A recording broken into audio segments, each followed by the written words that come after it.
উনি তো গতকাল মুখ্যমন্ত্রী পদত্যাগ চেয়েছিলেন, আবার এখন উনি থাকবেন, বিকাশ ভট্টাচার্য থাকবেন, কমিটি কি কি হবে সেও বলে দেবেন। এটা তো রাজনীতিকরণের জন্য উনি বলছেন।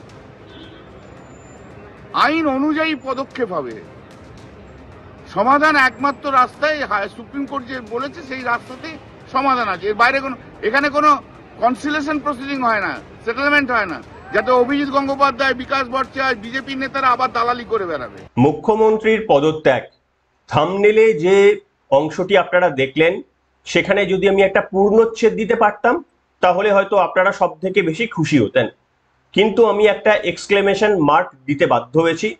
তার কারণ পশ্চিমবঙ্গের মানুষের চাহিদা সেটা তিনি এত সহজেই মেটাবেন, কিংবা সমস্ত বিরোধী দল তারা বলছেন যে এটা মুখ্যমন্ত্রীর আদর্শ সময় নিজের বিবেক যদি এইটুকু আর বেঁচে থাকে তাহলে রাজ্যপালের কাছে গিয়ে তার ইস্তফা পত্রটি পেশ করা এবং নতুন নির্বাচনের তড়িঘড়ি 26-এর নির্বাচনটাকে আরো এগিয়ে নিয়ে আসা, যাতে করে তিনি আরো একবার নিজের পক্ষে অগ্নি পরীক্ষার মাধ্যমে গিয়ে দেখতে পারেন যে পশ্চিমবঙ্গের মানুষ তার কাছে রয়েছেন কিনা।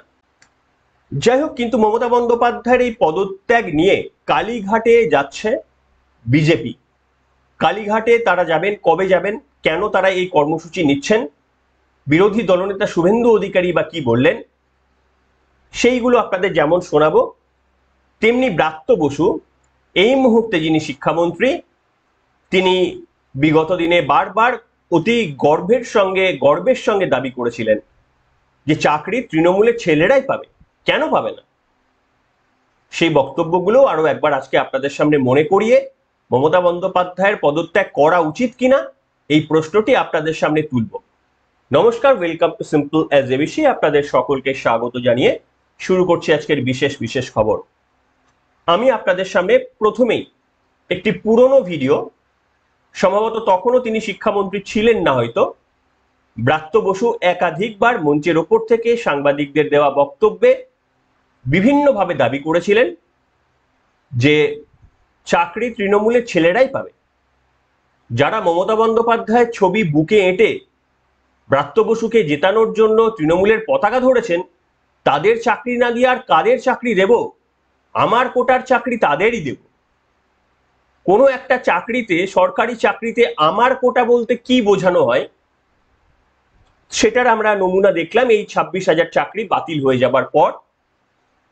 তার কারণ একটা ক্যাবিনেট সুপার নিউমেরারি পোস্টের মাধ্যমে অযোগ্যদের যোগ্য পরিণত করার জন্য সেখানে সরকারি স্ট্যাম্প দিয়েছিলেন।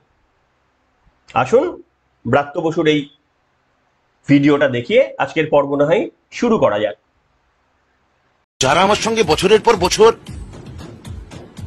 দেওয়াল লিখন করলো, যারা বছরের পর বছর মিছিলে হাঁটলো, যারা বছরের পর বছর আমার সঙ্গে খালি দিদির মুখের দিকে তাকিয়ে দিদির ছবি নিয়ে যারা বাড়ি বাড়ি গিয়ে বললো যে অমুক এমএলএ ব্রাত্য বসুকে ভোট দিন, জোড়াফুল চিহ্নে ভোট দিন, তো চাকরিটা আমি তাদেরই দেবো, আমার কোটার চাকরি। সে চাকরি আমি কাকে দেবো? তাহলে সেই চাকরি আমি দিয়েছি এবং আমি বলছি আবার দেবো, আমার পার্টির ছেলেকেই দেবো, আমার ন্যায্য কোটার চাকরি আমার দলের ছেলেদের দেবো। কার কি বলার আছে? আমার আইনি চাকরি আমি কাকে দেবো বা না দেবো? আমার যেটা ন্যায্য আমার কোটার মধ্যে পড়ে সেটা নিয়ে কেউ কথা বলতে পারেন? আমার মনে হয়। দেখলেন বন্ধুরা, একটা গণতান্ত্রিক সভ্য দেশে, আমি ব্রাত্য বসু তৃণমূল কংগ্রেসের পদাধিকারীদের কথা ছেড়েই দিলাম, একটা সাধারণ মানুষ এই বক্তব্য কি বলতে পারেন? সাধারণ মানুষ না পারলেও তৃণমূল কংগ্রেসের নেতা, এবং সম্ভবত তিনি কোনো তো একটা বড় পদে ছিলেনই তখন, কোনো মন্ত্রীও থাকতে পারেন, তিনি এই বক্তব্য বলার পরেও আমাদের সমস্ত ইনস্টিটিউশন বলুন, আমাদের সকল রাজ্যপাল পশ্চিমবঙ্গের রাজ্যপাল আছেন এখনো আমি জানি না, ওই ব্যক্তিটি প্রণম্য ব্যক্তি বটে, মমতা বন্দ্যোপাধ্যায় অনেক অভিযোগ এনেছিলেন তার বিরুদ্ধে, তিনি কোথায় বলুন তো? জানি না, এখন তো আবার দেখি অনেকে মঙ্গল, চাঁদ সব স্পেস স্টেশনে যাওয়া আসা করছে। জানি না আমি যে আমাদের মাননীয় রাজ্যপাল মহাশয় তিনি পশ্চিমবঙ্গে বা পৃথিবীতে আসেন নাকি সত্যি কোনো ওই এলন মাস্কের স্পেসে চেপে তিনি স্পেস ভ্রমণে বেরিয়েছেন আমার জানা নেই। তার কারণ 26,000 চাকরি চুরির পরেও তার কোনো বক্তব্য আমরা শুনিনি। এনিওয়ে, তো মুখ্যমন্ত্রী মমতা বন্দ্যোপাধ্যায় তিনি যাবেন কিনা আমি জানি না রাজ্যপালের কাছে পদত্যাগ করার জন্য, কিন্তু বিরোধী দলনেতা তিনি ভগবানের কাছে প্রার্থনা করতে বললেন। ভগবানের কাছে প্রার্থনা করুন পশ্চিমবঙ্গের মানুষ, যাতে করে এই পাপ মুক্ত আমরা হতে পারি। এবং আরো যা যা ভাষায় তিনি বললেন সেটা তো আমি বলতে পারবো না, আপনারাই শুনবেন। এবং তিনি বলছেন এটাই যে প্রথম এমনটা নয়, তার কারণ 99% কত বললেন 113-র মধ্যে 109টি মুসলিম সম্প্রদায়কে না কত তাদের ওবিসি অন্তর্ভুক্তিকরণ করা হয়ে গিয়েছে এবং সেটারও মামলা চলছে, সেটারও শুনানি চলেছে, সেখানেও যে কোনো দিন মুখ পড়বে রাজ্য সরকারের। শুনুন শুভেন্দু অধিকারীর বক্তব্য। তাই সবাই প্রে করুন ভগবানের কাছে এই পাপ যাতে জেলে যায়। মমতা নামক এই চোর এবং পাপ, এই ঘৃণিত মুখ্যমন্ত্রীর চেয়ার আজকে বাংলাকে সর্বনাশ করেছেন। শুধু এক্ষেত্রে নয়, 113টা অবৈধ ওবিসি গ্রুপকে, যার মধ্যে 109টা মুসলমান, তাদেরকে ওবিসি করতে গিয়ে 10 লক্ষ সার্টিফিকেট বাতিল। পুনরায় সার্ভে হয়েও কোনো লাভ হবে না। 15ই জুলাই ডেট আছে আবার। এক্ষেত্রেও পথে বসালেন 10 লক্ষ মুসলিম যুবক যুবতীকে এবং বঞ্চিত করলেন প্রকৃত হিন্দু ওবিসিদেরকে। শুনলেন বন্ধুরা, দেখুন রাজ্যের মাননীয় মুখ্যমন্ত্রী হেরে যাওয়ার পাত্রী তো নয়, তার কারণ পশ্চিমবঙ্গের মানুষ তার সাথে রয়েছেন। চুরি হয়েছে তো কি হয়েছে, মমতা মানে আবেগ, সে যেদিকেই আবেগটা নেগেটিভ দিকেই আবেগ হোক না কেন, মমতা মানে আবেগ, আর পশ্চিমবঙ্গের মানুষ আবেগে ভাসতে ভালোবাসে। আরে চুরি হয়েছে, ছেলের মানে কান্নাকাটিতে ভেঙে পড়েছে, বলছে সংসার কিভাবে চালাবো, আরে গুলি মারো। লক্ষ্মীর ভান্ডার তো চলছে। একটা জিনিস, আরো একটা প্রেডিকশন আপনাদের সামনে এবারে, এই যে 26-এর নির্বাচন হবে, 26-এর নির্বাচনে আমি লিখে দিচ্ছি আজকের ডেট দিয়ে, আমার এই বক্তব্যটি আপনারা কোথাও সেভ করে নিন, আমাকে মনে করিয়ে দেবেন। নির্বাচনী প্রচারের ইস্তাহারে মমতা বন্দ্যোপাধ্যায় সম্ভবত এখনো যতটা ভেবেছিলেন লক্ষ্মীর ভান্ডার বাড়াবেন, তার থেকে অনেক বেশি পরিমাণ লক্ষ্মীর ভান্ডার বাড়তে চলেছে। পশ্চিমবঙ্গের মানুষ দাম বাড়িয়ে ফেলেছে। ওই 26,000 তাদের আত্মবলিদানের মাধ্যমে পশ্চিমবঙ্গের মানুষের লক্ষ্মীর ভান্ডারের দাম বাড়িয়ে ফেলেছেন সম্ভবত। এটা আমার ব্যক্তিগত ধারণা, আমি ভুল হতে পারি, কিন্তু দেখবেন এইটাকে মেকআপ দেওয়ার জন্য আরো কিছুটা টাকা যদি আমাদের পকেটে ঢুকিয়ে দেওয়া যায়, কেল্লা ফতে। কি বিশ্বাস হচ্ছে না? আচ্ছা শুনুন না, এই বক্তব্যটা শুনেই দেখুন তো একটু। আমাদের দিদি 1000 টাকা করে দিচ্ছে, আমাদের স্বামীর কাছ থেকে হাত পাততে হচ্ছে না, দিদি দিচ্ছে এই 1000 টাকা, তাদের খুব খুশি। আমাদের খুব খরচা চলে যাচ্ছে, একদম খুব খুশি। এই ভোটও খেলবে দিদি? হ্যাঁ নিশ্চয়ই খেলবে। খেলা হবে? খেলা হবে। নাম জোসা মালিক। দিদি 1000 টাকা করে দিচ্ছে, আমাদের স্বামীর কাছ থেকে হাত পাততে হচ্ছে না, দিদি দিচ্ছে এই 1000 টাকা, তাদের খুব খুশি। আমাদের খুব খরচা চলে যাচ্ছে, একদম খুব খুশি। এই ভোটও খেলবে দিদি? হ্যাঁ নিশ্চয়ই খেলবে। খেলা হবে? খেলা হবে। শুনলেন কতটা খুশি দেখেছেন? একটা কাঁচা ইটের বাড়ি, সেখানে তিনি রয়েছেন, তার সামনে দাঁড়িয়ে বলছেন আমার স্বামীর কাছে টাকা চাইতে হচ্ছে না, দিদি আছে, এবারেও খেলা হবে। এটা পুরনো ভিডিও, এটা পুরনো ভিডিও, কিন্তু আমার মনে হয় এই বক্তব্য পরিবর্তন হয়নি। আপনি যে কোনো কাউকে গ্রাম বাংলার কোথাও গিয়ে চলে যাবেন, তাদের কাছে 26,000 চাকরি চলে যাক, তাদের কাছে ওয়াকআপ বিল অ্যামেন্ডমেন্টের জন্য তৃণমূল কংগ্রেস প্রতিবাদ করেছে, এই খবর আসলেও তারা বুঝতে পারবেন না। ওবিসি কোটাতে মুসলমানদের 113 না 23-এর মধ্যে 109 জন মুসলমানদের মানে তাদের জনগোষ্ঠীকে ঢুকিয়ে দেওয়া হয়েছে, এই খবর পাওয়ার পরেও হোক, মন্ত্রীরা চুরি দুর্নীতি করে জেলে চলে গেলেও হোক, মমতা মানে আবেগ, আর পশ্চিমবঙ্গ মানুষ আবেগে বিশ্বাস করে। এই যে দেখলেন আবেগের, এবারও খেলা হবে, আর আমি বলছি 26-এও খেলা হবে। এটাই পশ্চিমবঙ্গ, আর এই কারণেই শিক্ষাতেই আঘাত করা হয়েছে। দেখুন আঘাত করার অনেক জিনিস থাকতো, তাই না? যদি সত্যি কোনো একটা প্রশাসন ভাবতো যে এটা প্রাতিষ্ঠানিক দুর্নীতি করব, তাহলে এর অনেক জায়গা রয়েছে প্রাতিষ্ঠানিক দুর্নীতি করা যেতে পারে। কিন্তু শিক্ষা কেন? যারা হীরক রাজার দেশে দেখেছেন তারা জানেন সেখানেও শিক্ষার মেরুদণ্ডকে ভাঙার প্রাথমিক চেষ্টা। এবং এটা শুধু এবার এখানে নয়, যে কোনো স্বৈরাচারী রাজার প্রথম কাজ হচ্ছে শিক্ষার মেরুদণ্ডটাকে ভেঙে দেওয়া। তাতে করে সাফল্য হচ্ছে এই যে কয়েকটা ভিডিও দেখালাম, যে দিদি আমাদের জন্য আছে, 1000 টাকা করে দিচ্ছে, আমাদের আর হাত পাততে হচ্ছে না, এরা অত্যন্ত খুশি হন। এই যে 26,000 চাকরি বঞ্চিত হয়ে গেল, রাজ্যের মাননীয় মুখ্যমন্ত্রী আগামী 7 তারিখে নেতাজি ইন্ডোরে এদেরকে নিয়ে যায় একটা বৈঠক করবেন, ডিপ্রাইভদের নিয়ে। মুখ্যমন্ত্রী নিজে বলেছিলেন, যারা মিস করে গিয়েছিলেন অংশটি শুনুন একবার। শিক্ষিকারা আমি শুনেছি অনেকে ডিপ্রেসড, তারা আপসেট। কোনো একটা ঘটনা যদি ঘটে তার জন্য দায়ী থাকবে কে? আমরা তো চাই না একটাও কোনো দুর্ঘটনা ঘটুক। আমি সবাইকে, আমার ভাই বোনেদের বলবো যারা ডিপ্রাইভড হয়েছে, তারা একটা ডিপ্রাইভ টিচার্স অ্যাসোসিয়েশন তৈরি করেছেন জাস্টিস পাওয়ার জন্য। তারা এডুকেশন মিনিস্টারকে একটা রিকোয়েস্ট করেছেন যে তারা সবাই এক জায়গায় একত্রিত হতে চান, এবং শিক্ষামন্ত্রী সহ আমি যদি তাদের সভায় উপস্থিত থাকি, এবং চিফ সেক্রেটারি, লয়ার থেকে শুরু করে সমাজের গুণীজন জ্ঞানীজন, কিছু ইভেন কিছু আইনজীবীও, তাহলে তারা খুশি হবে। আমি তাদের কথায় সাড়া দিয়ে 7 তারিখে তারা ইনডোর স্টেডিয়াম বুক করেছেন। আমি 7 তারিখ 12টা 15 নাগাদ তাদের কাছে যাব, 7ই এপ্রিল।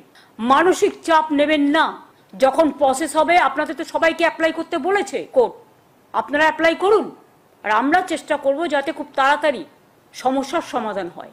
আমি কলকাতা হাইকোর্ট থেকে সুপ্রিম কোর্ট পর্যন্ত তারা বলছেন যে এটা প্রাতিষ্ঠানিক দুর্নীতি। কলকাতা হাইকোর্ট আরো এক স্টেপ এগিয়ে বলেছেন যে এই সুপার নিউমেরারি পোস্ট যে ক্যাবিনেটের সদস্যরা এটাকে মঞ্জুর করেছেন, সেই ক্যাবিনেটের সদস্যদের অবিলম্বে সিবিআই তদন্তে কাস্টাডির মধ্যে নিয়ে গিয়ে তদন্ত চালাতে পারে। আপনাদের মনে আছে কি জানি না, যে আমাদের রাজ্য সরকার সুপ্রিম কোর্টে গিয়েছিল কিন্তু মূলত এই ক্লজটির জন্য। কিন্তু আমাদের ছাত্রছাত্রীরা কি ভেবেছেন, তাদেরকে বাঁচাতে রাজ্য সরকার গিয়েছে। দেখুন, আমরা শিক্ষিত তো যতদিন না হব ততদিন আমাদের এই দুর্ভোগ ক্রমশ বাড়বে। সে তৃণমূল সরে গেলেও অন্য রাজনৈতিক দল আসলেও কিচ্ছু সমাধান হবে না। আমরা যদি এইটুকু আমরা বুঝতে না পারি, আপনারা সকলেই সেদিন দেখেছিলেন যে সুপ্রিম কোর্টে প্রথম যেদিন শুনানি হয়েছিল, সেখানে রাজ্য সরকারের আইনজীবীরা মূলত তখনকার চিফ জাস্টিস ডিওয়াই চন্দ্রচূড়ের বেঞ্চে তখন মূলত এই বিষয় নিয়ে সব থেকে বেশি আলোচনা করেছিলেন, যে দয়া করে এটাতে স্টে দিন, যে ক্যাবিনেট মেম্বার অর্থাৎ মুখ্যমন্ত্রী সহ যারা এটাতে এগ্রিমেন্ট করেছিলেন তাদের যেন সিবিআই আওতায় এনে তদন্ত করার এই জায়গাটাকে দয়া করে স্টে দিন। আর আমাদের চন্দ্রচূড় চিফ জাস্টিস মহাশয়, তিনি কিন্তু বেশ এত ভালো আমরা রায় দেখেছি তার, তিনি সেটাকে স্টেও দিয়ে দিয়েছিলেন। তো সেইটা প্রজেক্ট করা হয়েছিল রাজ্য সরকার এই বঞ্চিতদের পাশে লড়াই করছে। দেখুন, এইটুকু আমাদের বোঝা উচিত ছিল, বঞ্চিতদের পাশে লড়াই যদি সত্যি রাজ্য সরকার করত, তাহলে কিন্তু এই চাল থেকে কাকড় আলাদা করার মতো তথ্য যেটা ছিল তাদের কাছে তারা দিতে পারত। তারা ইচ্ছাকৃতভাবে সম্ভবত দেয়নি। তার কারণ, যদি কারা অযোগ্য সেটা বলে দেওয়া যায়, তাহলে তার দায় বর্তাবে রাজ্য সরকারের এসএসসির ওপর। সেটা তারা কোনো মতেই করতে চায়নি। তারা কোনো মতেই চায়নি যে যাদের কাছ থেকে টাকা নিয়ে চাকরি দেওয়া হলো তারা বিড়ম্বনায় পড়ুক, তাহলে তারা আমাদেরও বিড়ম্বনার কারণ হতে পারে। তাই এত সহজ একটা অঙ্ক, ঠিক যেন 2 আর 2 করলে 4 হয় যে অঙ্কতে, সেই অঙ্কটাও রাজ্যের প্রশাসন বোঝাচ্ছে আমাদের 2 আর 2 মানে 6। আর পশ্চিমবঙ্গবাসীর অধিকাংশ মানুষ আমরা সেটাই একই কথা বলছি, না 2 আর 2 4 না, 2 আর 2 6ই হয়। অর্থাৎ তৃণমূল কংগ্রেস যা বলবে আমাদের, আমরা সেটাই বুঝবো, এটাই আমাদের ডেস্টিনি।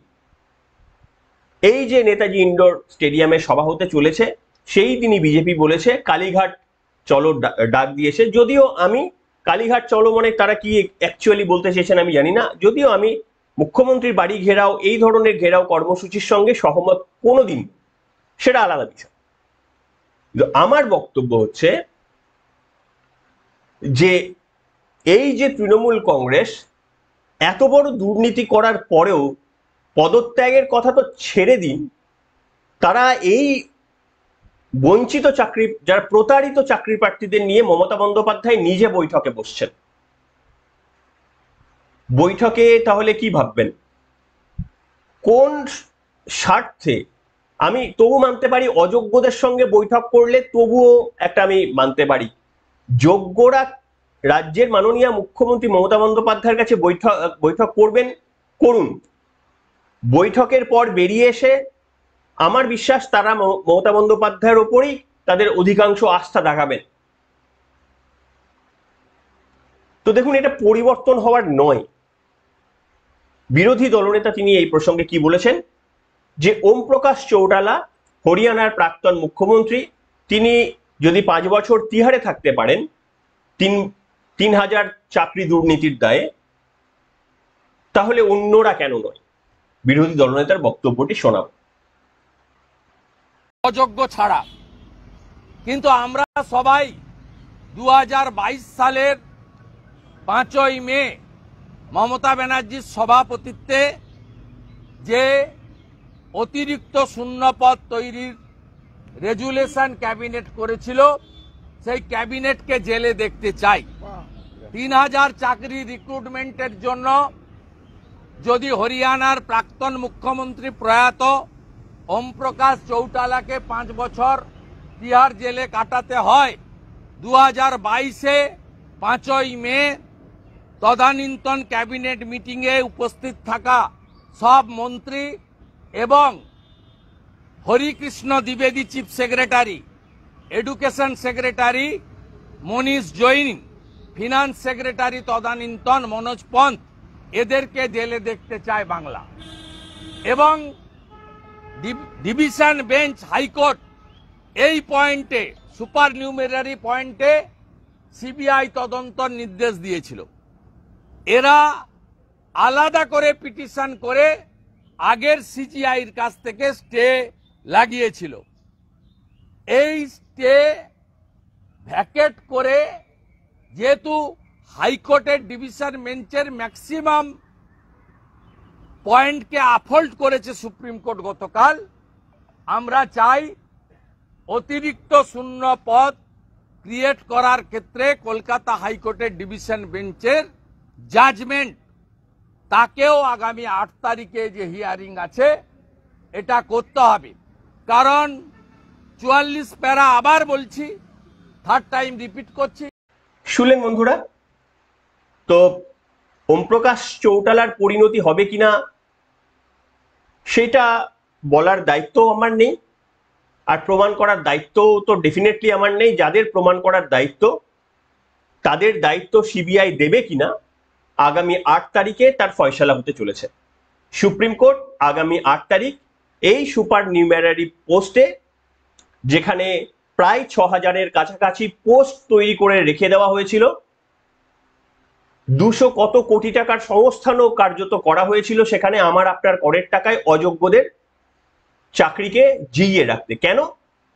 তার কারণ আমরা জানি কুন্তল, শান্তনু এরা তো টাকা নিয়েই তারপরেই তো এদেরকে চাকরি দিয়েছিলেন। কাজেই টাকা নেওয়ার পরও যদি চাকরি না পান, তাহলে এনারা বিক্ষোভ দেখাতে পারেন। সম্ভবত সেই ভয়ে কি, উত্তর আমাদের নেই, উত্তর খুঁজবে কেন্দ্রীয় তদন্তকারী সংস্থা। যদিও তাদের কলকাতা হাইকোর্টের বিচারপতি সম্ভবত বসাক, দেবাংশু বসাকের ডিভিশন বেঞ্চ যা রায় দিয়েছিলেন, সেটিকে স্টে করে দেয় সুপ্রিম কোর্টের আমাদের তদানীন্তন চিফ জাস্টিস, যাকে পশ্চিমবঙ্গের মানুষ কোনোদিন আমরা কেউ ভুলব না। এবারে কিন্তু যেহেতু এই 26,000 চাকরি বাতিল হয়ে গেছে, তাই আমার মনে হয়, ব্যক্তিগত ধারণা, আমি ভুল হতে পারি, 8 তারিখ পর্যন্ত আমাদের সকলকেই অপেক্ষা করতে হবে। তো আমার মনে হয় যেহেতু প্রায় হাইকোর্টের সমস্ত অংশটি আফেল্ড করা হয়েছে, বাকি ওই অংশটুকু যেটুকু স্টে দেওয়া হয়েছিল, যার শুনানি হতে চলেছে আগামী 8 তারিখ, যেটা নিয়ে মুখ্যমন্ত্রী সব থেকে বেশি চিন্তায় রয়েছেন। তার চিন্তা 26,000-এর চাকরির কি হলো সেটা তিনি ম্যানেজ করে নিতে পারবেন, রাজনৈতিকভাবে তিনি ম্যানেজ করে নেবেন, কোনো ইম্প্যাক্ট পড়বে না, ইম্প্যাক্ট পড়লেও পজিটিভ ইম্প্যাক্ট পড়বে। কিন্তু সব থেকে বড় কঠিন জায়গাটা তারা লড়তে চলেছেন আগামী 8 তারিখ। সেই জায়গাটা যদি আরো একবার স্টে আনতে পারেন, তাহলে নিশ্চিতভাবে এই 26,000-এর চোখের জল সেটা রাজ্য সরকারের পরাজয় তো বটেই, পরাজয় তো হবেই না, উল্টে 26-এ তৃণমূল কংগ্রেসকে আরো বিপুল ভোটে জয়ী করতে আমরা দলে দলে এগিয়ে আসব। এটার নামই আমাদের বঙ্গের রাজনীতি।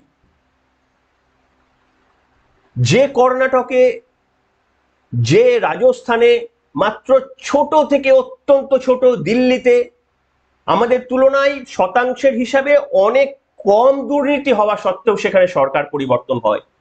এমনকি ত্রিপুরা মানিক সরকারের 10,000 সম্ভবত দুর্নীতি, সেই দুর্নীতির জন্য পরবর্তী যখন নির্বাচন হয়েছে একেবারে ধুয়ে মুছে সাফ মানিক সরকারের মতো ওই রকম একটা দুর্দণ্ড প্রতাপ সরকার সিপিএম এর, ধুয়ে মুছে সাফ। অথচ আমাদের রাজ্যে তৃণমূল কংগ্রেস, অভিষেক বন্দ্যোপাধ্যায় তো বলেন ঘাস, আমরা ঘাসের জাত, যত কাটবেন তত বাড়বে। তাই এই যে কাটা হচ্ছে, আসলে এগুলো আরো ঝাঁকড়া হয়ে বেরোবে বলে। লিখে জানান আপনাদের মন্তব্য যদি কেউ চান। এখনকার মতো এখানে।